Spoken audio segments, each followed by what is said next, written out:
Coaching is a really useful tool for personal reflection, growth and development. It's important to investigate when it feels like coach and coachee, and that includes manager and employee, are disconnected, feeling like coaching is not a worthwhile endeavour perhaps. So let's consider why that could be. A core question is everyone coachable? To start, let's first remind ourselves what coaching is. The ICF defines coaching as partnering with clients in a thought-provoking and creative process that inspires them to maximise their personal and professional potential. Coachees are generally viewed as being creative, resourceful and whole as their starting position, full of useful information that, just given some thinking and processing time, will demonstrate to the coachee how much they already are capable of if they truly stop to apply themselves. Coaching conversations between manager and direct report are there to create that time and space for thought and for planning and to support next strategic steps, with the bonus, of course, of discouraging learned helplessness through challenging conversation.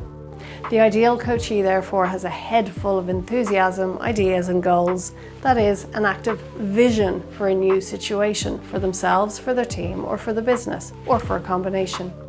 They're at the edge of their seat like a coiled spring, ready to launch, excited to resolve, excited to create. The idea of bringing the conversation topic to the coach happens quite easily and organically. There are lots of things they want to talk about. Busyness in the current state doesn't matter. Time is carved out for the desired state because there's passion for it.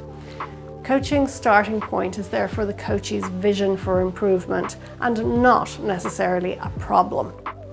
Corporate leadership requires mastery of management, leadership, strategy and people. That's the way I break it down for people anyway, rather than leaving them to deal with all of them as one giant blob of aspiration. Understand these as behaviours rather than just skills, and any developing manager should have plenty of ideas and questions about their and their team's mastery of those things. Everything's fine seems improbable when they arrive into a coaching session. It's important to draw attention first to the fact the coachee needs to understand what coaching is if you're going to try to do it to them. True coaching is often confused with mentoring or training, so this will need upfront clarification to put your best foot forward in terms of overcoming confusion well in advance. It may in fact need ongoing clarification as you switch between day-to-day practical management in one conversation and the intent to truly coach in another. What are the differences? Why does this confusion exist from time to time? Well, mentoring is more so about providing facts, information and details, telling, instructing, advising. Coaching is more about creating the space for the person to realise things for themselves based on everything they already know. All the information they've already taken in their years on this planet, but maybe not slowed down to process. Coaches are co-pilots, where mentors, trainers and more traditional managers are often a bit more like fixers. Mentoring generally requires the same areas of experience. Coaching does not. It's about a style of questioning and developing a person, not a specific subject matter. Coaches will generally hold a formal qualification or some degree of standardized in-house training in a workplace at least. Mentors do not need qualification necessarily, as they are generally giving advice based on experience. Some, of course, throw in a bit of coaching too. As a manager, you may get a promotion, as may someone below you get a promotion into your old position. You now are mainly mentoring the person into the hard facts of their new role, i.e. your old one. As a manager, you may have someone in a general admin team who expresses an interest in finance.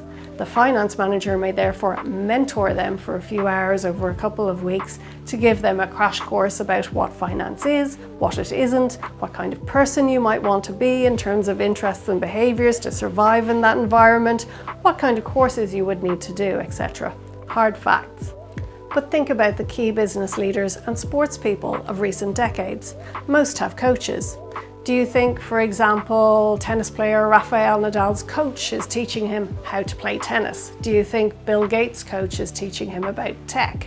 No, it's about creating the space for reflection, bringing existing knowledge to the surface, giving space for ideas and commitments to new actions. That's very different. The coachee may think the coaching process is failing because it doesn't rely on slides, tools, tick box forms, so they're not necessarily being given something each time. They may think silences left for thinking are odd and due to lack of knowledge of the coach or coach manager. It's a strange adjustment to be not recipient but active participant and ideally driver. This shift can take a bit of time. Simply acknowledge and discuss it. On to the next video for the next 6 potential coachability blockers.